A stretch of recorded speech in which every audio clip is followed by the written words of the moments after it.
పసుపు వేసుకోవాలి. ఉల్లిపాయలు అనేవి బాగా వేగిపోయాయి. ఇందులోనికి టమాటా ముక్కలు వేసేసుకోవాలి.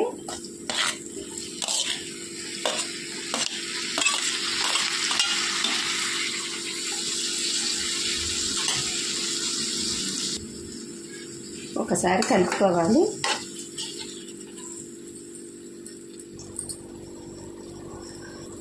ఒక 2 నిమిషాల పాటు మూతేసి మగ్గించుకోవాలి.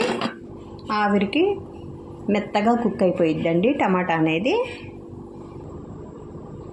ఒకసారి చూసుకునేసి